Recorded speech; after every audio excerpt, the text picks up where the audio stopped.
Olá, ouvintes e leitores, sejam bem-vindos a mais uma leitura bíblica comentada, que a gente ainda não sabe se é do Ictus Podcast ou não, eu acho que vai ser. Ai, ai. Enfim, eu sou o Thiago André Monteiro, @vulgutan, e estou aqui com o pastor Tiago Moreira, que é estranho ainda falar pastor, mas vamos lá, e a Carol Simão, pra gente conversar um pouquinho sobre o capítulo 4 de Gênesis. Tudo bem com vocês? Tudo bem, é só não falar pastor, ué. Fala assim, Thiago Moreira. Não tem problema nenhum. Chamar de bispo, de padre. Tudo bem, graças a Deus. É bom estar com vocês novamente para a gente continuar o nosso comentário bíblico e aprender um pouquinho mais do Senhor e da sua palavra. Isso aí, pessoal, é um prazer novamente estar aqui. E o pastor Tiago Moreira vai cansar da gente, hein? Porque capítulo 4 e Gênesis é grande, hein? Próximo episódio a gente chega em 10% já, hein? É. Já. Vamos ver o que vai acabar primeiro, Gênesis ou a pandemia?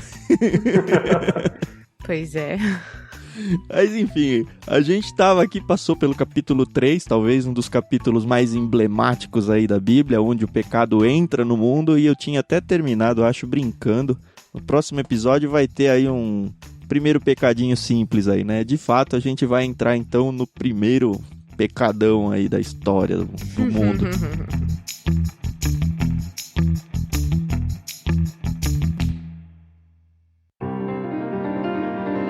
Beleza, eu vou ler os capítulos de 1 a 7 só pra gente começar o texto e aí depois a gente segue, tá bom? Beleza. Lembrando que a gente tá lendo na versão NVT da Mundo Cristão, a gente agradece muito a eles a autorização por usar esse texto nesse projeto. Se você tem interesse de adquirir essa Bíblia, tem link aí na descrição, fica à vontade. É uma tradução que eu tô gostando bastante, eu não sei vocês. Eu percebo que ela tem um quesinho de paráfrase, mas eu não sei se chega a ser esse ponto, porque antes da gente entrar no texto mesmo, tem dois grandes grupos aí de tradução para o português. Um é onde você está preocupado em se aproximar das palavras, especificamente do texto hebraico e grego. E aí sim é na ipsiliteris tradução. Paráfrase é quando você tenta traduzir a ideia do texto. E tem um ou outro versículo, nesse capítulo eu percebi um pouco mais, onde você percebe que não é exatamente a mesma palavra que está lá, mas é sim o sentido completo da coisa. Por isso a gente sempre fala que a ideia é que você tenha várias traduções para ir comparando e tal. Óbvio que você tem aquela sua do coração, onde você faz suas leituras principais, suas devocionais e tal. Mas via de regra, até para ter uma fluência melhor no texto, e isso a gente ganha quando começa a pensar um pouco em traduzir a ideia em vez de traduzir a palavra, até porque tem a transposição de línguas e às vezes só a tradução de palavras fica um pouquinho estranho. Eu tenho gostado bastante dessa tradução aqui, não sei o que vocês têm. Se já tem ou não alguma opinião, ou se ainda está muito cedo. Eu tenho gostado também. Eu não li a Bíblia toda nessa versão ainda, mas já li trechos da Bíblia na NVT. E tenho gostado, eu acho que ela traz um bom equilíbrio nessa questão. Porque às vezes tem versões que prezam, como foi dito aí, bastante pela literalidade. E a gente pode pensar assim, não, essa tradução é melhor. Mas às vezes o texto fica até obscuro, né, quando a gente traduz literalmente, porque a gente perde o sentido do que estava sendo dito para aquele povo que conhecia certos ditados, certas formas de escrita. E, por outro lado, acho que tem algumas versões que acabam exagerando, né, perdendo muito da beleza literária e também do contato ali com a língua original. Eu acho que a NVT consegue fazer um equilíbrio bom aqui, né, entre manter algumas coisas que são mais literais e que dão destaque ao texto, como a gente até vai ver hoje, uma coisinha aqui bem interessante, e também trazer o sentido bem claro para o leitor. Eu tenho gostado bastante. Eu também não posso reclamar, acho que assim, na nossa igreja a gente sempre adotou uma tradução apenas, então foi legal conhecer outras traduções. Depois de mais velha eu já conhecia, mas na nossa igreja a gente costuma usar aquela ARA, né?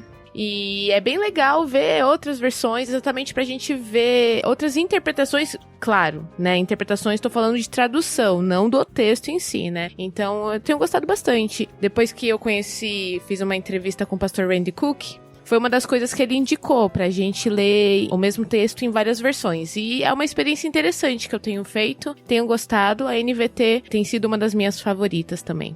Legal. E tem uma coisa interessante também, um outro ganho para quem lê, assim, tem que ter costume de ler bastante a Bíblia, em trocar de versões, é porque se você fica numa só, e eu era assim, a gente se acostuma tanto com, sei lá, determinadas passagens, porque a gente acaba decorando de verdade alguns trechos da Bíblia, e quando você vai ler pensando num relacionamento de verdade com Deus, esses textos, como ele já está meio decorado, ele tende a passar meio batido, sem você prestar atenção nele. E não é esse o propósito de se ler a Bíblia, né? Então, quando você vai para uma tradução diferente daquela que você decorou, aí você encontra de novo os textos que você achava que estava dentro de você, mas na verdade você só decorou e não estava nem prestando atenção a ele. Enfim. Aí, ó. Agora sim, vamos lá. Vamos parar de enrolação. Gênesis 4, eu vou até o verso 7.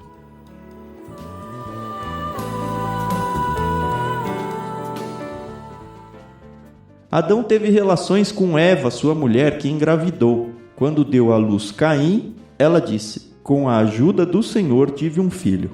Tempos depois deu à luz o irmão de Caim e o chamou de Abel. Quando os meninos cresceram, Abel se tornou pastor de ovelhas e Caim cultivava o solo. No tempo da colheita, Caim apresentou parte de sua produção como oferta ao Senhor. Abel, por sua vez, ofertou as melhores porções dos cordeiros dentre as primeiras crias de seu rebanho. O Senhor aceitou Abel e sua oferta, mas não aceitou Caim e sua oferta. Caim se enfureceu e ficou transtornado. Por que você está tão furioso? O Senhor perguntou a Caim. Por que está tão transtornado? Se você fizer o que é certo, será aceito. Mas se não o fizer, tome cuidado. O pecado está à porta, à sua espera e deseja controlá-lo. Mas é você quem deve dominá-lo.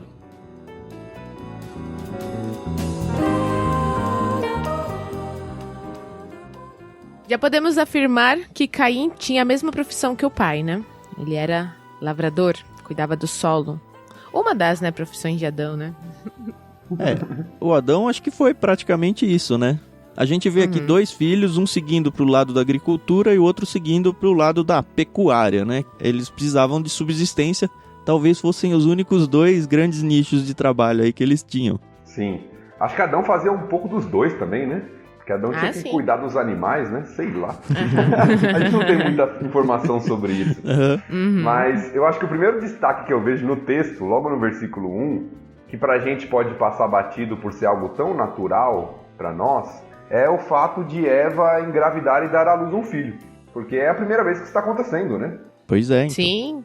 E isso, na verdade, é manifestação da graça de Deus, porque foi o que Deus tinha prometido, que ela teria descendentes, né? Até naquele texto que a gente vai voltar, eu vou cumprir minha promessa do último podcast, falar um pouquinho sobre a questão do descendente lá, mas ela está dando à luz um filho, e isso mostra a graça de Deus, que decidiu não exterminar o primeiro casal, mesmo diante do pecado dele, usou da sua misericórdia, e está cumprindo a promessa que ele fez lá de Gênesis 3,15 da descendência. Então, acho que já nesse primeiro versículo a gente vê a graça de Deus e vê algo que, por mais que se torne natural pra gente hoje, né? Algo espetacular acontecendo, que é a vida sendo gerada a partir de 2 seres humanos. Sim. O que nós tínhamos até agora era Deus criando. E nós temos agora a vida sendo gerada a partir do primeiro casal. Eu acho que esse destaque é interessante no texto. Né? E com dores, né, Carol? Com dores. Não nos esqueçamos. Mas é verdade, Deus, é interessante, né, que você falou, Deus realmente sendo Deus, ele podia simplesmente exterminar Adão e Eva e construir outro casal. E pronto, agora esse aqui não deu certo, vamos pro próximo. Mas ele não faz isso. Ele quase fez isso, né, com Noé. Mas mesmo assim ele preservou um pouquinho ali, não começou do zero, ele deu um reboot, mas manteve o sistema operacional ali. Legal.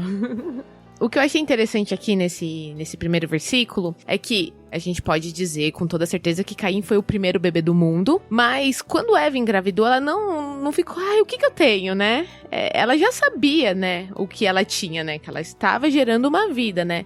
E fazendo aqui, vai ser a última vez, talvez a penúltima vez que eu vou falar da novelinha. Mas é porque assim... já tá acabando a novela, é isso? Eu só assisti o primeiro capítulo exatamente porque todo mundo tava falando tão bem e eu queria ter as minhas próprias conclusões. Mas, na novela, traz muito essa coisa de que, o que você tem? Ai, não sei, tô sentindo um negócio aqui estranho, tá diferente. Nossa, mas a sua barriga tá crescendo, será que você tá doente? E... obviamente não foi assim, né? Não foi nem um pouco dessa forma, né? Eu sei que Deus, ele não conversava mais com Adão e Eva como antigamente, mas obviamente ele não deixava eles no escuro, né? Ou eu tô pensando besteira? Eu não sei. Tá bom. É evidente que aquela comunhão plena do jardim não existe mais, né? Uhum. Por causa da entrada do pecado no mundo. Sim. Mas, apesar de não termos revelação tão específica assim, nós vemos Deus continuando falando com as pessoas, né? Ele fala com Caim no texto aqui, inclusive, para repreendê-lo. Ele vai falar com outros personagens posteriormente em Gênesis. Então eu acho que é possível, né, que Adão e Eva continuavam recebendo orientação do Senhor, até porque eles ainda não tinham a lei, não tinham muitos parâmetros. Então eu acho que eles recebiam, mas o propósito do autor aqui de Moisés, né, não foi revelar isso pra gente, pelo menos, né? Então isso não é importante pra nós nesse sentido, né? Sim, sim.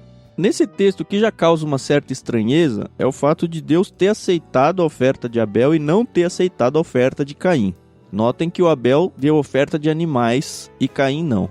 E aí eu comecei a dar uma pesquisada, não sei se vocês foram para esse lado ou não, mas eu vi alguns comentaristas falando que talvez, assim, a parte de sacrifícios de animais, Deus só vai instituir bem lá na frente já, quando tiver o povo de Israel mesmo. Mas alguns ainda defendem o que pra mim pareceu bem bizarro, na verdade, a ideia de que talvez Deus, depois do pecado, já tivesse meio que instruído Adão e Eva, ou sei lá, Caim e Abel, sobre alguma ideia de, olha, sacrifícios de animais é bom ou é requerido, ou seja lá o que for, como vai acontecer de verdade lá pra frente. E aí eles defendem, não, já que o Caim não fez sacrifícios de animais, então Deus desgostou da oferta dele. Eu achei bem bizarro, mas como eu vi isso aí e não saiu da minha cabeça, não sei, vai que eu tô desinformado, né? Eu acho que eu posso comentar um pouquinho sobre isso. Eu também acho essa interpretação não muito boa. Mas deixa eu só dar uma pinceladinha antes, em algo que me chamou a atenção antes da gente entrar na questão do sacrifício, que já é a próxima questão que eu tinha marcado aqui também. A expressão de Eva quando ela dá luz a Caim: com a ajuda do Senhor tive um filho. Lembra que nós ficamos discutindo no último podcast, né, no último episódio, sobre o perdão, a reconciliação de Adão e Eva com o Senhor, que a gente não tem muito indício de quando isso aconteceu, mas parece aqui na expressão de Eva de um reconhecimento de Deus e parece de uma reconciliação já com Deus, né? Ela coloca com a ajuda do Senhor, que eu tive ou adquiri, que parece com o som do nome Caim, né? Tem um jogo de palavras aqui no original, que eu adquiri um filho ou que eu tive um filho. Então parece que aqui já tem uma reconciliação do primeiro casal com o Senhor nesse trecho, apesar dela não estar evidente no texto, mas parece que Eva já reconhecia a soberania e o cuidado de Deus sobre ela ali. Eu ia até brincar falando que Deus não deixou eles ao Deus dará, mas ele deixou, né, ao Deus dará. E Deus continuou dando a eles, né? Agora, voltando à questão da oferta, eu já ouvi 3 interpretações sobre essa questão do porquê Deus aceitou o sacrifício de Caim e de Abel. E eu acho que a mais fraca delas foi a citada aí pelo Tiago, que é muito comum a gente ouvir isso, né? De que, Deus se agradou porque um era de animais e aí tinha o sangue, que a gente vai ver lá no Novo Testamento, que sem derramamento de sangue não há remissão e tal. E a outra não tinha, era, né, de frutas, dos cereais e da colheita, né? Eu não gosto dessa interpretação por 2 motivos. Primeiro, porque quando você olha para a revelação bíblica, como o Tiago disse, lá para Êxodo, Levítico principalmente, você vai ver que tem ofertas que não são de animais. Sim. Tem ofertas que são de cereais. De cereais, exato. Então, Deus também se agrada de ofertas de cereais ali em Levítico. Ele também institui ofertas desse tipo. Então eu acho que esse não é o motivo, tá bom? A segunda interpretação que eu ouço é que a atitude de Caim, o coração de Caim e de Abel eram distintos. Eu acho que essa tem sentido. Até porque a gente vai ver em outros textos da Bíblia, eu vou até citar mais pra frente, tem 3 textos do Novo Testamento que falam de Caim. Sim, eu já estava separando 2 deles aqui, mas acredito que vão ser os mesmos. Sim, são só 3 textos do Novo Testamento que falam. É Judas, João e Hebreus. Isso. E eles falam sobre a atitude de Caim, né? Sobre o coração revelado na sua atitude. E para mim, uma outra evidência que agora parece para mim, pelo menos parece, ser textual, é a questão de como a oferta foi dada. Porque no versículo 3 diz assim: no tempo da colheita, Caim apresentou parte de sua produção como oferta ao Senhor. Abel, por sua vez, parece ter um contraste aqui no texto. Sim. Ofertou as melhores porções dos cordeiros dentre as primeiras crias do seu rebanho. O que parece para mim, lendo o texto, é o seguinte: Caim trouxe algo ao Senhor. Algo que ele tinha lá, da sua produção. Mas Abel trouxe do melhor. Sim. Parece que o texto apresenta um contraste entre a atitude na oferta, de dar o melhor de Abel, e a atitude de Caim de simplesmente dar talvez o que lhe sobrava. Faz sentido. Essa ideia corrobora com 2 dos argumentos que você colocou aí. Eu vou pedir licença já para ler lá em Hebreus 11:4, que é um dos textos que vai aparecer, que é o famoso panteão dos heróis da fé aqui, né, em Hebreus 11. Lá ele vai dizer: pela fé, Abel apresentou a Deus um sacrifício superior ao de Caim. Com isso, mostrou que era um homem justo e Deus aprovou suas ofertas. Embora muito esteja morto, ainda fala por meio do seu exemplo. E eu sei que tem gente que pega esse texto talvez para defender aquela primeira ideia de que, olha, tá vendo o sacrifício dele, o que ele escolheu, que foram os animais, é melhor do que os cereais. Mas não foi isso, é meio que o Thiago falou aí, né? Ele escolheu o melhor que ele tinha para Deus. E isso aí vai ser muito recorrente, vai ter muito eco na Bíblia, de que, ó, Deus tem que ser o primeiro, se ele não for o primeiro, não interessa. É isso que Deus acaba ensinando pra gente, né? Não tem um lugar pra mim no segundo lugar, nem no terceiro. Ou eu sou o primeiro na sua vida, ou eu não estou na sua vida. Acho que talvez seja a primeira vez que aparece isso. Outro comentário bobo que eu quero fazer, que o Thiago tá falando, tem 3 interpretações aqui, e algumas, essa primeira me parece meio estapafúrdia, apesar de que tem muita gente que defende ela, certo? Conforme você for estudando a Bíblia e se aprofundando, não só na Bíblia, mas nos comentários que as pessoas vão fazendo, é impressionante como a gente vê gente defendendo ideias estapafúrdias, né? Então acostume-se com isso, assim, não é porque alguém tá falando, é isso, não vá cegamente, tá? Tenha um bom critério, e o fato de você ter o costume de ler a Bíblia ajuda muito a gente a sair de grandes enrascadas aí, apresentadas por, entre aspas, aí, teólogos. E às vezes eles não estão nem mal intencionados, não, eles só estão errados mesmo, acreditam de verdade que estão no caminho aí. E lembrando que isso é efeito também da queda, né? A nossa interpretação bíblica não é perfeita porque a queda também afetou nossa capacidade de interpretação e de raciocínio, né? Por mais que a gente se ache super inteligente. Inclusive o que a gente está fazendo aqui, né, Thiago? Você tem que tomar um certo cuidado, porque nós somos pecadores igual a qualquer outra pessoa. Aliás, a gente pensou em colocar 3 pessoas até para dirimir um pouco isso. Não ficar sendo sempre a opinião de um só. Porque, assim, a coisa mais legal que tem é quando alguém discorda de mim e fala que eu tô errado, sabe? Então, exato. O fato de estarmos aqui em 3 e nós 3 sermos, até onde eu sei, né, pessoas sérias com Cristo. E, assim, pessoas que já vividas e tudo mais, vividas espiritualmente, biblicamente e tudo, a chance da gente falar besteira os 3 igual diminui um pouco. Mas não é impossível. A gente pode falar 3 besteiras diferentes, né? Pode. Isso. Mas pelo menos vai ficar claro que foram 3 diferentes, né? Mas enfim, a gente já falou então que o Abel parece que o coração dele estava mais próximo do Senhor do que o de Caim. E isso fica meio evidente na própria resposta, na reação do Caim adiante, né? Sim. E eu acho que isso, um pouquinho de aplicação, né? Para nós, como o Thiago já colocou, o Senhor não está preocupado só com o que a gente oferta, né? Mas como nós ofertamos e com o nosso coração diante disso. Eu acho que essa é a grande questão que o texto está apresentando para a gente, né? E trazendo para nossa época, né, em que as ofertas são diferentes, geralmente são em dinheiro, né? As ofertas da nossa época, as pessoas ficam muito preocupadas com quantidade. E Deus se preocupa com o nosso coração e com o nosso melhor. Eu acho que isso é importante da gente lembrar aqui. Tem o texto tradicional lá na época de Cristo já, onde a viúva pobre vai e deposita 2 moedinhas e diante de outros ricos que jogam um monte de oferta, e o próprio Cristo fala, ela ofertou muito mais que todo mundo, que ela deu tudo que ela tinha, e os outros estão dando o que está sobrando, o que talvez tenha sido de Caim, né? Eu separei um texto aqui, meio que nessa ideia de aplicação, que vai mostrar, e é interessante que ele seja do Antigo Testamento, onde ainda era vigente essa questão dos sacrifícios. Então, de verdade, as pessoas tinham que fazer os sacrifícios de animais, expiação de pecado, esse tipo de coisa. Fazia parte do contexto deles, religioso, litúrgico deles lá.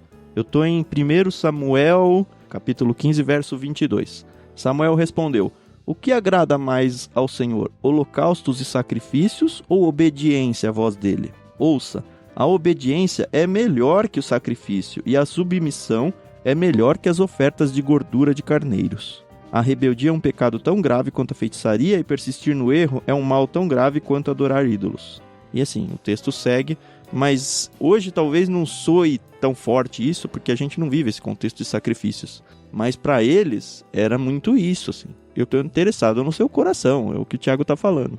E trazendo aí uma certa aplicação, ilustração aí dos nossos dias, mostra pra gente esse texto aqui de Caim, em que é perfeitamente possível uma pessoa ser, entre aspas, aí da igreja, e você ter ela, inclusive, até como, olha como essa pessoa é próxima de Deus, olha que grandiosa essa pessoa, mas na verdade essa pessoa com Deus não tem nenhum comprometimento. Isso é não só possível, como tem arrodo, né? Infelizmente. Sim. E talvez a aplicação mais direta para nós, do texto que você acabou de ler, de 1 Samuel, quem sabe, se Deus permitir, a gente chega lá em 1 Samuel, né? Opa, vamos lá. Amém. Nós podemos transportar, né, como aplicação para o nosso culto hoje. Quando nós cantamos, quando nós lemos a palavra, quando nós oramos, quando nós ofertamos, Deus se agrada disso? É claro que Deus se agrada, mas Deus se agrada quando isso é feito com o coração voltado para Ele. Quando isso não é feito com o coração voltado para Ele, isso não agrada. Pelo contrário, nós temos várias exortações fortes no Antigo Testamento, Isaías e outros profetas, que falam do culto que o povo estava prestando, que não era um culto a Deus. Eles estavam fazendo todas as práticas lá de culto deles, mas o coração deles estava longe do Senhor. Sim. É verdade. E antes da gente virar para a sequência do texto, eu queria que a gente conversasse sobre o que talvez mesmo, eu de verdade eu acho que é o ponto-chave desse capítulo inteiro, é o verso 7. Se você fizer o que é certo, será aceito, mas se não o fizer, tome cuidado, o pecado está à porta, à sua espera e deseja controlá-lo, mas é você quem deve dominá-lo. Eu acho que a primeira coisa que a gente nota aqui, né, para chegar até esse diálogo de Deus com Caim, é a reação de Caim, né? Porque quando a oferta dele não é aceita, Caim tem duas opções. A opção primeira é, poxa, por que não foi aceito? Onde eu errei? O que está errado? O que eu preciso reparar aqui no meu coração, na minha oferta, porque o Senhor não se agradou dela? É uma autoavaliação, né? Que é o esperado de nós. E normalmente é o que a gente não faz, né? A segunda é a reação que ele teve. É ele se sentir injustiçado, ficar furioso. Sentir inveja do irmão. Que gera a inveja do irmão e uma série de coisas. Então, nós temos que refletir muito sobre isso, porque muitas vezes nós nos vemos em pecado, nós nos vemos fazendo aquilo que Deus não aceita. E a gente tem duas opções, ou a gente confessa e deixa, ou a gente vai cair nessa espiral descendente, como dizem por aí, de pecado, de autojustificação, de ira, de amargura, de se sentir injustiçado, e é o que está acontecendo com Caim aqui, a ponto disso ser visível, né? Porque o Senhor vira para ele e fala: por que você está tão furioso? Por que você está transtornado? Uma versão mais antiga e mais comum diz: por que descaiu o teu semblante? Ou seja, está na sua cara que tem alguma coisa errada. E quem é casado sabe o que é isso, né? De vez em quando, só olhar o rosto do cônjuge aí e falar: ixi, hoje deu ruim. Agora eu tenho uma questão aqui. Quando a gente aprende na escola bíblica dominical, por exemplo, sobre a história de Caim e Abel, eu não sei se é felizmente ou infelizmente, eles sempre pintam como Caim é o filho mau e Abel é o filho bom. Eu cresci tendo essa visão, não vou mentir aqui, eu cresci sabendo que, olha, eu não tenho que fazer como Caim fez, mas hoje eu olho como, caramba, Caim ele foi mal o tempo todo, ele sempre apresentou aquilo que não era bom pra Deus, e num estudo que a gente faz, eu ouvi um pastor falando o seguinte: não, Caim, ele teve a mesma educação que Abel, e muito possivelmente ele era tão bem visto aos olhos dos pais como Abel era, né? E ele pecou, ele errou. E por isso talvez que, nem sei se tem mais pra frente a reação dos pais dele em relação ao sacrifício. Ao assassinato a gente sabe, né, que tem. Mas Eu não sei por que as pessoas têm essa mania, né? De querer pintar, olha, você é mal, você é bom. E a gente acaba crescendo com esse estigma, né? É porque o relato dele foi esse, Carol. O relato dele foi esse. A gente não tem informações nenhuma sobre o restante da vida dele, a menos de que ele, depois que ele vai sofrer aí as consequências... Uhum. Primeiro que ele vai cair nessa espiral descendente aí que o Thiago falou, que é o que a gente vai ler em seguida, né? Uhum. Deus aqui, Deus Pai, né? Ele faz o papel do que o Espírito Santo faz pra nós cristãos hoje. Que é quando a gente começa a dar aquela escorregada no pecado, o Espírito Santo vem e fala, olha, cutuca, presta atenção, ó pra onde você tá indo, você vai mesmo? O que é interessante mostrar é que tanto nós aqui cristãos hoje, quanto o próprio Caim, eles tinham a opção de dar um basta. Porque se não tivesse, Deus não ia chegar e falar, ó, cabe a você parar com esse negócio aí. Mas é interessante que a vontade da carne aí, ela suplanta e fala, Deus, ignoro o que você está falando aí e vou seguir, porque meu semblante está caído. Eu acho que o que a gente não pode perder de vista, Carol, é que a nossa vida, ela é assim, ela é composta de decisões, reações. Então, apesar do texto não falar explicitamente, é óbvio nós pensarmos que eles tiveram de fato a mesma criação, mas Caim, diante de uma confrontação, decidiu ir para o lado do orgulho e não da humildade de ouvir a repreensão. Então a nossa vida, ela é composta de decisões. Por isso que as circunstâncias não definem quem nós somos. Elas têm influência, mas elas não definem quem nós somos. Então, Caim e Abel, ali diante das circunstâncias, eles tiveram reações e ações diferentes. E Caim é pintado como mal porque, como o Thiago disse, ele trilhou esse caminho. Ele decidiu trilhar esse caminho de maldade, de homicídio, né? Fraticídio aqui, né? Matar o próprio irmão. E o segundo texto que a gente falou que o Novo Testamento cita, fala justamente assim, ó, em 1 João 3,12. Não sejamos como Caim, que pertencia ao maligno e matou seu irmão.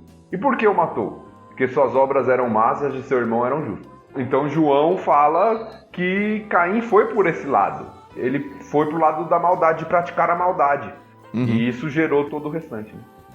Pois é. Não só ele, né? A geração dele inteira, se for ver depois, a descendência dele vai se perder do Senhor, hein?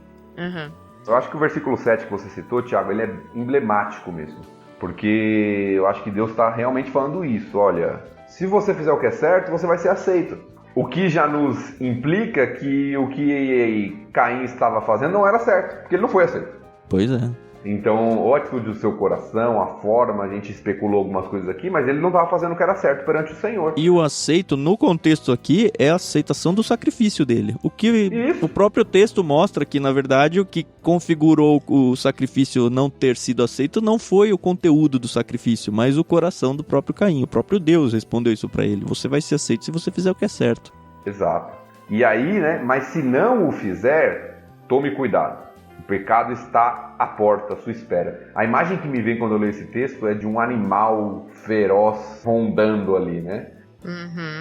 Olha, toma cuidado. Se você for por esse caminho, o pecado está à porta para te devorar. Mas você que deve dominá-lo. Então, a ideia é do controle, né, do domínio próprio, de como a gente deve exercer domínio contra nossos desejos, contra nossos sentimentos, contra nossas emoções, para fazer aquilo que agrada a Deus. Eu acho que isso é bem emblemático. E às vezes você precisa ficar sozinho para isso. Eu tomo eu mesmo como exemplo. Eu tenho um problema de ira complicado, assim. Tem momentos em que eu perco as minhas estribeiras. Demorou muito tempo pra Renata aprender a lidar com isso. Não que eu agrido ela nem nada, tá? Mas eu saio de mim. Nunca fiz isso. E nunca farei. Mas, assim, o que ela aprendeu é que quando eu me iro a ponto de sair do prumo, ela vinha calma e tal, e vinha tentar consolar, sei lá, agir. E aí eu, cara, soltava os cachorros pra cima dela. Aí o que ela aprendeu, ela falou, olha, quando eu tô assim, eu já falei isso várias vezes, quando eu tô assim, me deixa. É o momento em que eu preciso ficar quieto, porque qualquer pessoa que vier falar ou tentar ajudar, eu vou agredir não vou xingar a pessoa, mas vocês entenderam, eu vou agredir. Não vai ser doce, né? Não vou ser doce.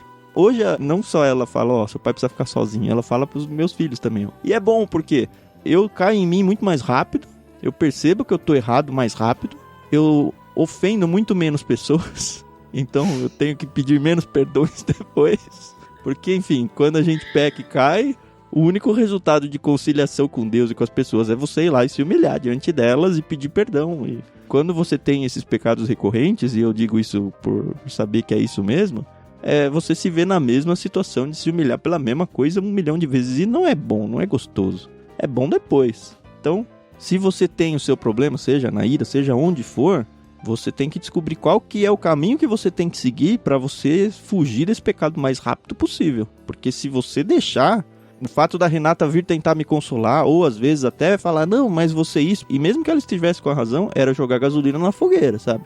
Essa conversa de, você tá errado, tem que existir? Tem, mas não agora. Aí, beleza, calmo, me desculpa, saí do meu... Beleza, agora vamos com a cabeça fria resolver os problemas. Aí tudo bem, funciona bem. Eu tô dando aqui um exemplo, e quando a gente dá exemplo de si mesmo, além de eu me desmerecer, o que é bom, né? Melhor do que eu desmerecer um terceiro, que não tem nada a ver com a história, mostra pra vocês que, com certeza, todo mundo tem os seus problemas aí e tem que aprender como lidar com eles. E essa autoavaliação, ela é fundamental. Foi o que faltou aqui para Caim, né? Ele resolveu seguir o seu orgulho, em vez de se avaliar e mudar. E controlar, como Deus falou para ele, né? O seu pecado, suas emoções, seus sentimentos. Ele decidiu ir pelo caminho dele. E a gente vai ver as consequências disso, né?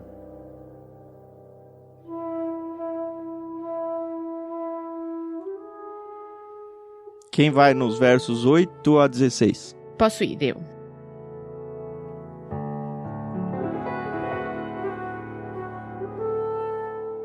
Caim sugeriu a seu irmão, vamos ao campo. E enquanto estavam lá, Caim atacou seu irmão Abel e o matou. Então o Senhor perguntou a Caim, onde está seu irmão? Onde está Abel? Não sei, respondeu Caim. Por acaso sou responsável por meu irmão? Então Deus disse, o que você fez? Ouça, o sangue do seu irmão clama a mim da terra. O próprio solo que bebeu o sangue de seu irmão, sangue que você derramou, amaldiçoa você. O solo não lhe dará boas colheitas, por mais que você se esforce. E de agora em diante você não terá um lar, e andará sem rumo pela terra. Caim disse ao Senhor, meu castigo é pesado demais, não posso aguentá-lo. Tu me expulsastes da terra e de tua presença, e me transformaste num andarilho sem lar. Qualquer um que me encontrar me matará. O Senhor respondeu, eu castigarei 7 vezes mais quem matar você. Então o Senhor pôs em Caim um sinal para alertar qualquer um que tentasse matá-lo. Caim saiu da presença do Senhor e se estabeleceu na terra do Nod, a leste do Éden.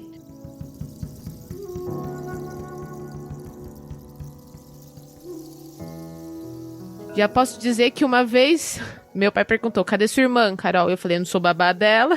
E aí ele falou, tá agindo que nem Caim? Isso pesou muito no meu coração, gente. Ai, ai. Mas tá bom, vamos lá. Não, mas a gente acabou de passar um capítulo no Irmãos Karamazov, que a gente também tá gravando nessa época aqui, onde em 2 capítulos seguintes, né, 2 personagens diferentes falam exatamente a mesma frase, e a gente tá suspeitando aqui que um dos 2 vai matar um dos personagens por causa dessa frase. Vamos ver, mas é emblemática essa frase. Exato. Bom, acontece o primeiro homicídio, como é que chama aí? Fraticídio? Fraticídio, né? Matou o irmão. Olha só. Matou uma pessoa, né? Sim. Sabe uma coisa que me pegou nesse texto aí? É que a gente tá falando aqui da Bíblia, que é uma literatura, né? Mas o relato do assassinato, ele é super direto, né? Não tem uma trama desenvolvendo, não tem uma emoção envolvida. É tipo, calcei meu tênis, assim. Ele foi lá e matou o irmão, ponto, acabou. E aí o texto vai dar atenção e trabalhar mais, é o resultado disso, não o ato em si. Não sei se vocês repararam, Abel é uma vítima muda no texto, ele não fala nada. Pois é, então. Ele Verdade. fala pela terra que clama a Deus. Você não tem uma fala de Abel no texto, só Caim fala no texto. Deus e Caim falam, Abel não fala nada, né? É um personagem totalmente passivo aqui no texto. Uhum. No entanto, ele é exaltado lá em Hebreus 11, Sim. hein? Olha que legal. Exatamente. E ele tá sofrendo aqui e parece uma certa inocência até. Não que ele fosse sem pecado, evidentemente que nós sabemos que todos, a partir de Adão e Eva, já nascem, né? Com a semente do pecado. Mas nós vemos uma certa inocência. O irmão chega pra ele e fala, vamos ao campo, né? Como se fosse a coisa mais simples e... Normal. Vamos lá no campo comigo. Talvez né? fosse lá normal dos dois irmãos, sei lá. Sim, talvez fosse, mas ele não consegue perceber o que Deus percebe, né? Do semblante transtornado de Caim. Caim chega e diz, vamos ao campo. E ele vai com o irmão e, como o Thiago disse, o texto é bem direto. Ele vai lá, ataca o irmão e o mata. Enfim, bem direto para você ver como o pecado vai fermentando no coração quando a gente não o domina, como o texto diz, mas é dominado, é controlado por ele. Como isso vai fermentando. E às vezes a gente fala as coisas assim, né? Não, eu nunca vou fazer isso na minha vida. E a gente tem que estar muito atento, né? Porque a própria Bíblia lá no Novo Testamento vai falar, né? Aquele que está em pé, tome cuidado para que não caia. Porque todos nós somos suscetíveis quando deixamos o pecado dominar nosso coração. Se a gente for pensar pelo lado do Caim, o que será que ele esperava ganhar com isso? Algo do tipo, se Deus não me aceita, não vai aceitar ninguém? Porque aceitou Abel? Eu acho que ele nem pensava nas consequências, né? Eu tô com raiva do Abel, vou matar ele. É tão estranho, sabe? Porque assim, quando a gente peca, a gente tá em busca de algo, né? Ele tava em busca do quê aí? Vingança contra alguém que não fez nada pra ele, sabe? Eu já ouvi alguém falando assim, apesar disso não estar explicitamente na Bíblia, pra mim faz sentido. A ira de Caim, no final das contas, era contra Deus, por Deus não ter aceito. Caim não pode matar Deus, então ele mata Abel. Faz sentido. É quem ele pode matar. Que é com quem Deus tá se agradando, né? Exatamente. É aquele negócio, né? Qualquer exemplo, mas vamos usar o exemplo bíblico. Os filhos de Jacó têm inveja de José, porque José é o filho preferido. Aqui não tem o caso de preferência, que é o caso de ser aceito ou não, mas é o filho preferido. O que eles fazem? Eles pegam esse filho e dão um fim nele, né? Ou pelo menos tentam dar um fim nele. Mas na verdade a indignação deles era contra o pai, que dava preferência ao filho, né? É o ser humano, né? Sim. O que eu achei interessante aqui, seguindo os versículos, é que Deus castiga, né, Caim, né? Na verdade, primeiro ele questiona, né? O que você fez? O sangue do seu irmão clama. Obviamente que a gente sabia desde o início que Deus sabia o que Caim ia fazer. É interessante o eco que tem isso com Adão e Eva, né, Carol? Sim. Porque foi igualzinho lá quando eles pecam e Deus vem lá, e aí? O que aconteceu, né? Onde dando tá aquela seu irmão? chance. Dando aquela chance de arrependimento, talvez, não sei. Sim. Pois é. E aí Deus, ele fala, né, você nunca vai, as suas colheitas nunca vão mais ser proveitosas, né, por mais que você se esforce, né. Caim reclama com Deus, né, poxa, ele ainda reclama, né, Deus podia ter tirado a vida dele ali naquele momento, e ele só fala, pô, Deus, você tá me expulsando da minha terra, eu vou ser um andarilho. E aí uma coisa que, mais uma vez, eu acabo me achando até muito infantil nesse sentido, é que eu sempre pensei que até o assassinato E quando eu falo eu sempre, gente, quando eu era criança, tá? Que só existiam 4 pessoas na Terra. Adão, Eva, Caim e Abel. É isso que tem nome, por enquanto, né? Isso mesmo. E aí, mais pra frente, a gente vê que Caim fala, mas assim, quem vai me encontrar vai me matar. Poxa, os próprios irmãos dele, né, vão matá-lo, porque essa que é a verdade, né? Não tinha outra forma de ter outros seres humanos na Terra se não fosse através de Adão e Eva, né? E aí a minha pergunta e sei lá se eu tô viajando, e possivelmente eu tô viajando, eles iriam matar Caim por causa do que ele tinha feito, Abel? Com certeza, né? É interessante que a pena de morte, ela só vai aparecer depois de Noé ali, né? Deus não tinha colocado, pelo menos não é revelado pra gente aqui, de que a pena por tirar uma vida seja a própria vida. Isso acontece lá na frente, tá? Pessoal que defende a ideia de, a pena de morte não é coisa de Deus, a gente pode discutir se ela é vigente ou não, hoje. Mas que é bíblica, pelo menos na época após Noé, Isso não tem nem como questionar. Uhum. Mas eu não sei se Deus já tinha se revelado para eles dessa forma, mas o fato é que o Caim tinha completa noção de qual deveria ser a punição dele, né? Sim. Pensando no fato de que Deus falou... Deus já tinha tirado de Adão a facilidade de plantação, né? Porque antes ele só colhia. Depois vem ervas daninhas e tudo. E aqui piora um pouco mais pro caso de Caim. E lembra, Caim, ele era agricultor. Então, o trabalho dele é plantação. E para quem trabalha com plantação, eu imagino que seja muito importante que você fique parado no mesmo lugar esperando a coisa crescer, né? E aí Deus falou, olha, você vai ter mais trabalho para plantar e ainda você não vai poder mais ficar parado num lugar só, você vai se tornar um andarilho. Por isso que ele acha ruim. mais uma vez voltando a esse ponto, né? Quando a pessoa não se arrepende, não confessa seu pecado, não se volta para o Senhor, ela sempre vai se achar injustiçada. E ela vai alimentando esse sentimento dentro dela.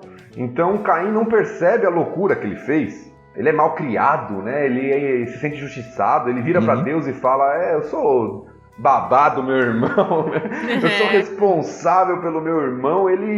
Você vai vendo um coração totalmente endurecido, e quando Deus dá o castigo dele, que poderia e deveria talvez, né, se não fosse pela misericórdia de Deus, ser a morte, ele ainda acha ruim, né? Ele ainda acha ruim o que Deus está fazendo para ele, né? Ele acha maior do que o que ele fez a Abel, né? Ele matou Abel, e ele tá achando ruim algo que não foi a morte dele, né? Bizarro. Eu acho que é o endurecimento que o pecado causa, né? Só pra gente ler o último texto que eu falei que o Novo Testamento cita de Caim, ele trata um pouquinho sobre essa questão, né? Falando sobre os falsos mestres lá em Judas, capítulo 1, versículos 10 e 11, diz assim: Todavia, esses tais difamam tudo o que não entendem, e as coisas que entendem por instintos, como animais irracionais, nessas mesmas coisas se corrompem. Ai deles, pois seguiram o caminho de Caim. Então o texto mostra o caminho de Caim, de racionalidade. De ser alguém que está totalmente, de fato, transtornado e que não se volta, não se arrepende, não para, não cai em si. Ele continua indo cada vez mais profundo do poço. E aí Deus coloca a marca nele, né? Essa tão questionada marca. E é a última coisa que eu vou falar da novelinha. Eu falei que ia falar só duas coisas. Essa é a última, e não falo mais da novelinha. Eu já vi pessoas especulando que essa marca teria sido no peito, na cabeça. E aí a novela fala sempre nas mãos, como se ele tivesse sempre com sangue nas mãos, e na testa. Na testa não explica bem porquê, mas nas mãos eu achei interessante, não necessariamente certo, mas achei interessante porque ele sempre vai ter aquela coisa do sangue nas mãos, o sangue inocente. Mas na Bíblia não fala, né, aonde foi. A gente sabia que era visível. Mas não sabemos de onde foi. E assim, estudando um pouco esse capítulo, a gente percebe que isso foi um sinal de favor, de amor de Deus, né, pra com Caim, né? Porque Caim cometeu um homicídio e quem atentasse contra Caim sofreria 7 vezes mais, né? Poxa, Deus é muito bom, viu? Porque, olha, eu no lugar dele não sei não, protegendo o assassino aí, né? Pois Paciência, né? Eu enxergo essa marca aí, Carol, como uma moeda de duas faces aí. A primeira é essa que você falou, que é uma certa misericórdia de Deus, né? De poupar a vida dele. Mas uma segunda, talvez seja o lado da culpa. Porque dado que ele tem uma marca física e visível, ele mesmo ia ver essa marca sempre. E ele jamais ia esquecer do pecado dele. E eu nunca vi ninguém falando isso de púlpito, pelo menos, numa pregação. Mas é algo interessante, né? Os nossos pecados, Deus afasta ele de nós e tudo. Mas às vezes, dependendo do que a gente faz, as consequências desse pecado acompanham a gente a vida toda. E faz com que, de fato, a gente acabe sofrendo sobre essas consequências. E no verso 15... no verso 14. Também é um negócio que passa batido, facinho. Tu me expulsaste da terra, isso a gente já falou, e de tua presença. Então Deus falou, sai de perto de mim, né? E é o que o pecado faz. Afasta a gente de Deus. Então ele reclama, apesar de ele estar brigando com Deus aqui, né? Tentando até indiretamente matar o próprio Deus. Ele reclama e fala, olha, você me expulsou da sua presença. E isso aqui é uma coisa bem grave, talvez até muito mais grave do que a parte de você me expulsou da minha terra, né? Eu acho que é a consequência final e a pior consequência, porque o versículo 16 termina com isso, né? Caim saiu da presença do Senhor. Pois é. Ele saiu da presença do Senhor e se estabeleceu na terra de Nod, a leste do Éden. E aí aqui nessa Bíblia, a NVT, novamente faz menção a esse leste, né? Que olha Adão aí, e Eva foram a leste e Caim foi... Alegorizar aí, hein, Carol? Não sou eu, tá aqui, entendeu? O Agostinho fazia muito isso, né, Thiago? Ai. Ó, pessoal da ZL aqui de São Paulo, ninguém tá falando mal de vocês, não. Não, que isso? Tá vendo? Vem lá de trás esse negócio da Zona Leste ser ruim, né?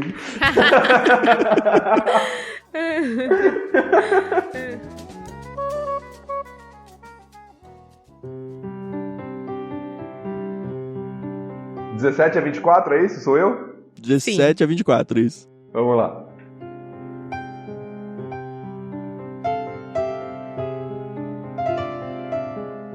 Caim teve relações com sua mulher, que engravidou e deu à luz Enoque.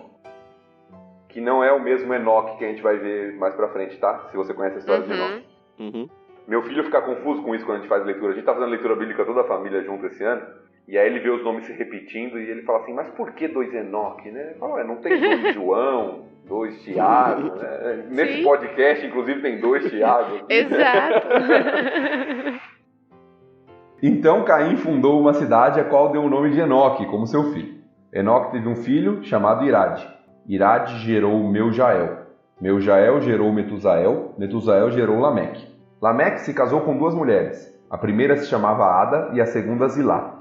Ada deu à luz a Jabal. Ele foi o precursor dos que criam rebanhos e moram em tendas. Seu irmão se chamava Jubal, o precursor dos que tocam harpa e flauta. Zilá, a outra mulher de Lameque, deu à luz um filho chamado Tubal-Caim, que se tornou mestre em criar ferramentas de bronze e ferro. Tubal-Caim teve uma irmã chamada Naamá. Certo dia, Lameque disse às suas mulheres, Ada e Zilá, ouçam minha voz. Escutem o que vou dizer, mulheres de Lameque. Matei um homem que me atacou, um rapaz que me feriu. Se aquele que matar Caim será castigado 7 vezes, quem me matar será castigado 77 vezes.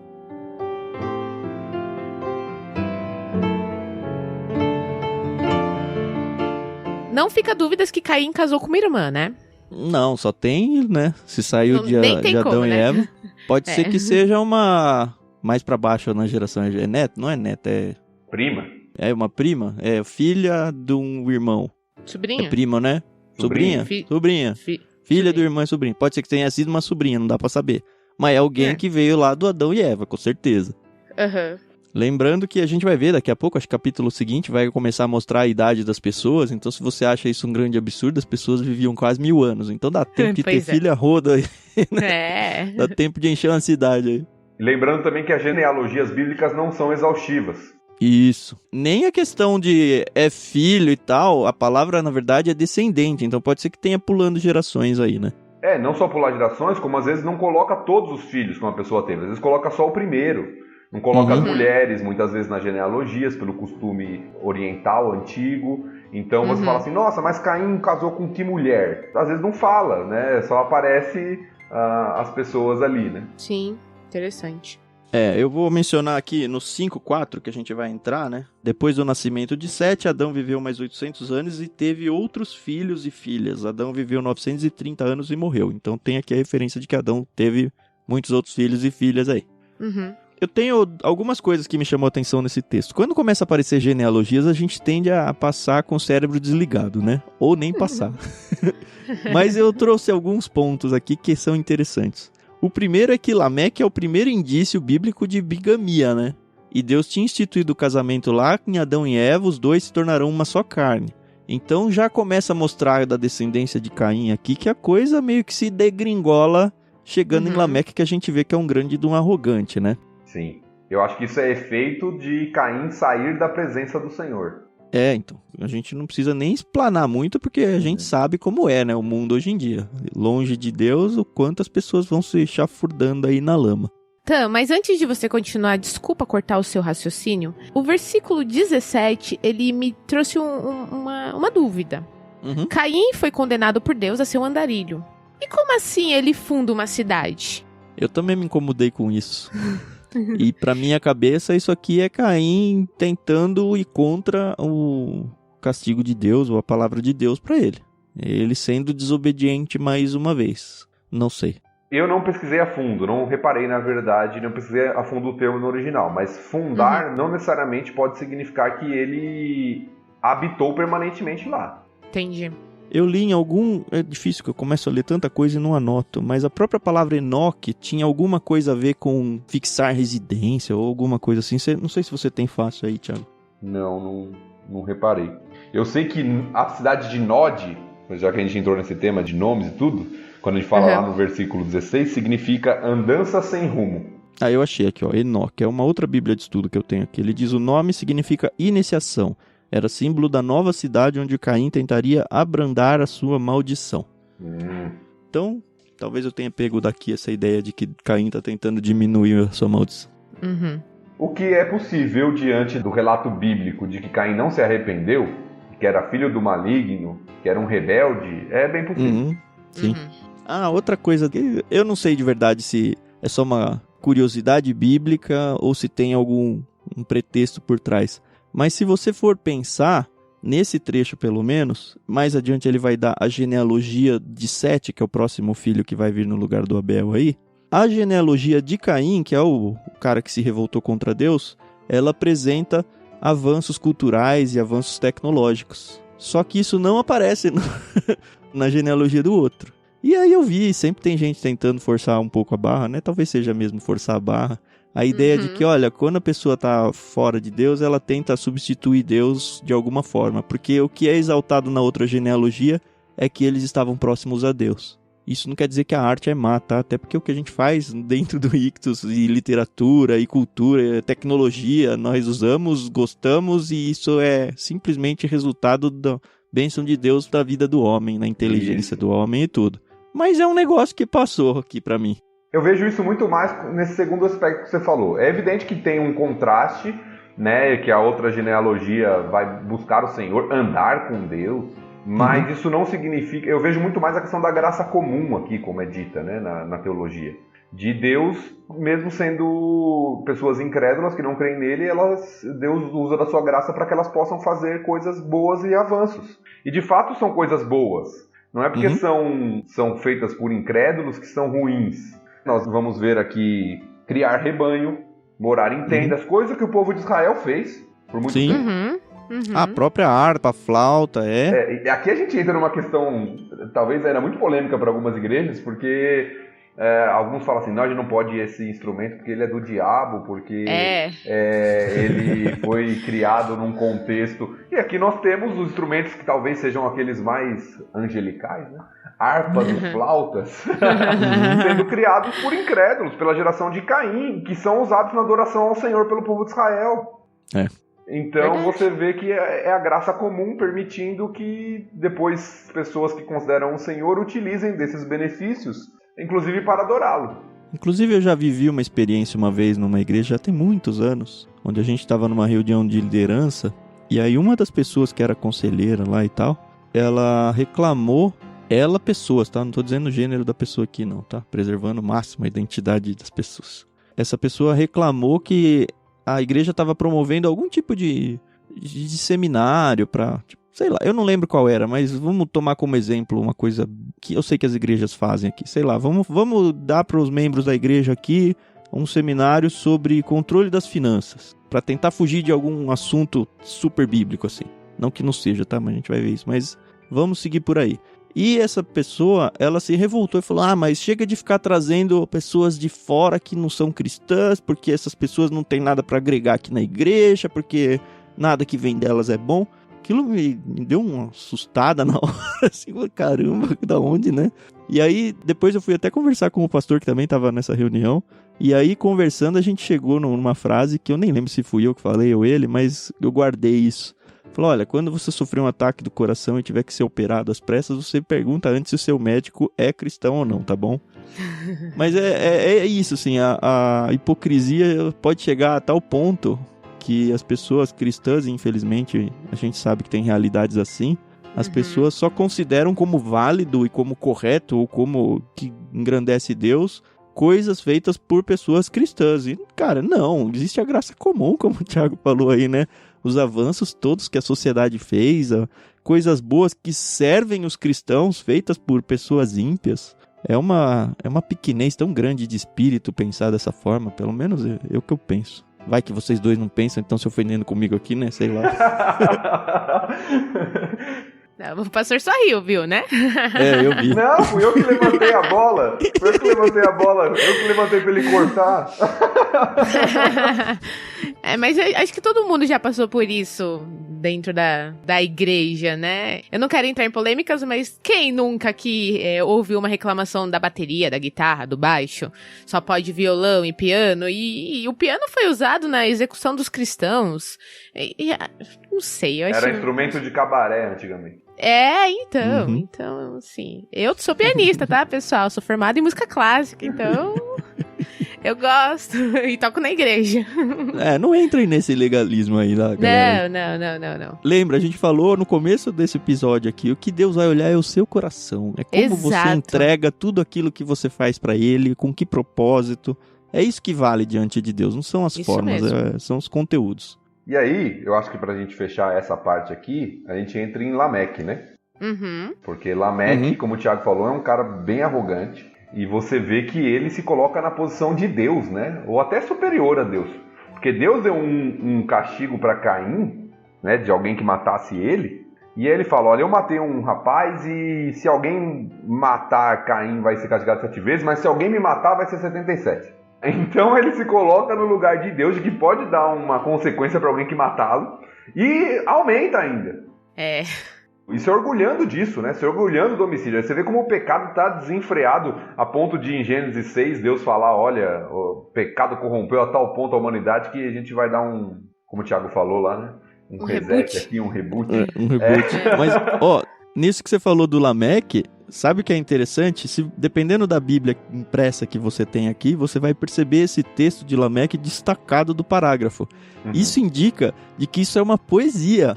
Sim. Tá bom? Um cântico, então Lameque não só falou isso, mas ele criou isso artisticamente para se exaltar ainda mais. Impressionante, né? Sim. Ou seja, nem toda poesia é bonita, tá bom? Tem um detalhe curioso, já que eu venho da área das exatas, né? Que eu sou formado em matemática. Eu achei esse comentário e falei, nossa, que legal, preciso levar isso lá para as pessoas. E inclusive até fiz a conta aqui, você pode fazer aí na sua Bíblia. O Lameque, contando a partir de Adão, ele é a 7ª genealogia, pelo menos a declarada, partindo de Adão. Então, Adão, Caim, Lameque. E com 7 gerações, chegou onde Lameque chegou, no fundo aí do poço, pensando do lado de Deus. Se a gente for contar a genealogia pelo lado do 7, que é pela genealogia que seguiu o nome do Senhor, ela vai chegar em quem? Em quem?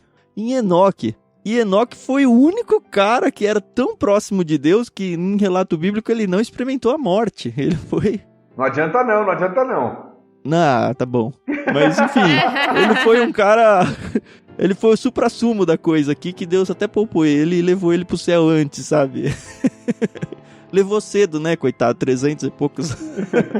Viveu tão pouco, poxa. Morreu jovem. Mas, assim, eu achei interessante porque, assim, demorou o mesmo tempo aí, as mesmas gerações, para se afundar a ponto de alguém desrespeitar Deus e se colocar no lugar de Deus, e uma linhagem sem Deus, e uma linhagem com Deus chegar ao ápice, assim, sabe? Uhum. Enfim, é uma coisa que, curiosidade, que eu gostei.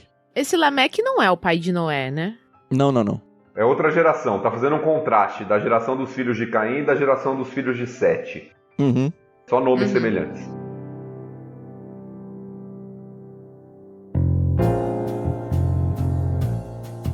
É isso, acho que a gente pode entrar no 25 e 26 para encerrar o capítulo, não? Sim. Então vamos lá, 25 e 26.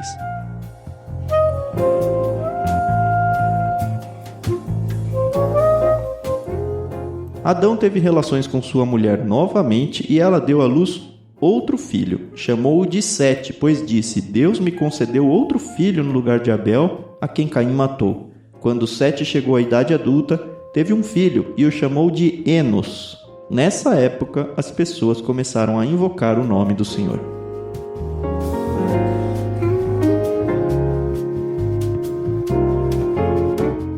Aqui é um texto, por exemplo, que faz a gente entender, erroneamente, que eles só tinham 2 filhos e agora ficaram só com um e agora tem 2 de novo. Isso.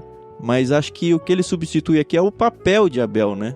É o papel de ser a linhagem onde Deus vai lidar mais próximo, assim, de maneira mais próxima. Sim. Inclusive é declarado fortemente aqui. Nessa época as pessoas começaram a invocar o nome do Senhor. Aliás, não foi nem no 7, né? Foi a partir do Enos. Sim, filho de Sete. Isso. O que eu acho interessante desse texto aqui, né? Novamente a expressão de Eva. Deus me concedeu outro filho. E parece que o nome Sete tem algo a ver com concedido. Então Deus me concedeu outro filho no lugar de Abel, a quem Caim matou. Então deve ser duro para a mãe falar isso, né? Mas Deus me concedeu outro filho no lugar de Abel, a quem Caim matou. A palavra aqui, entrando na questão que a gente falou lá no comecinho sobre tradução, literalidade, quando Eva fala Deus me concedeu outro filho, literalmente não é filho. Literalmente a palavra é descendente. Ou semente, que é a mesma palavra de Gênesis 3,15, que eu falei que eu ia voltar e pagar minha dívida da semana passada, que a gente leu, né, lá do proto-evangelho que a gente falou, de que o descendente da mulher esmagaria a cabeça da serpente, ela lhe feriria o calcanhar. É a mesma palavra aqui, tá bom? Que é usada para Sete.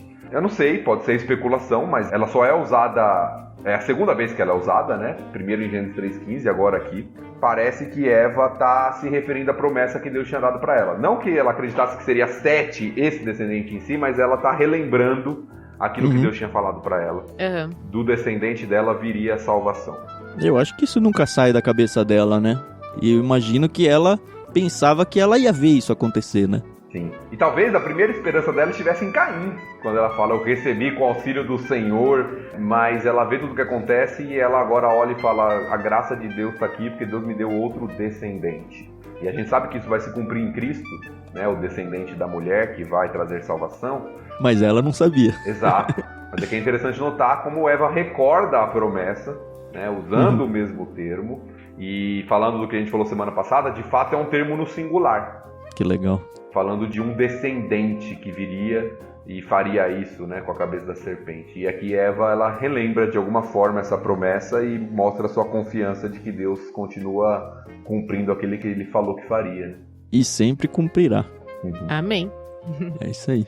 Só pra gente fechar, Thiago, acho que eu não posso deixar de mencionar o contraste lá que a gente falou acima, né?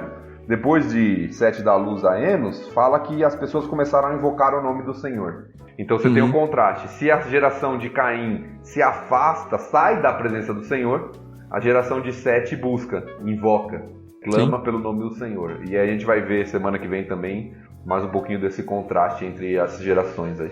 E uma das belezas do Evangelho é porque nós não somos reféns da nossa ascendência. Então, se você tem pais, avós que sempre caminharam longe do Senhor, isso pode ser mudado por você. Verdade. Você pode ser o cara que vai torcer a sua árvore genealógica para o outro lado aqui, e a partir de você, talvez a sua própria descendência possa ser uma descendência conhecida como uma que segue os caminhos do Senhor. Então sempre há tempo, né? Sempre há tempo de se encontrar com Deus.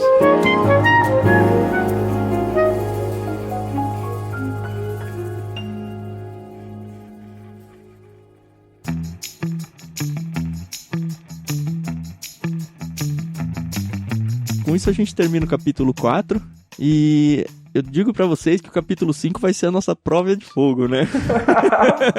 Vamos ver o que a gente vai conseguir fazer, porque quando a gente começou esse projeto a gente falou, vamos seguir capítulo a capítulo, mas tem capítulo que é só genealogia, hein? Como é que a gente vai fazer? Vai pular, não vai pular? Como a gente não tem um compromisso de tempo, aqui pode ser que seja um capítulo curtinho próximo. Mas de fato é um capítulo só de genealogia.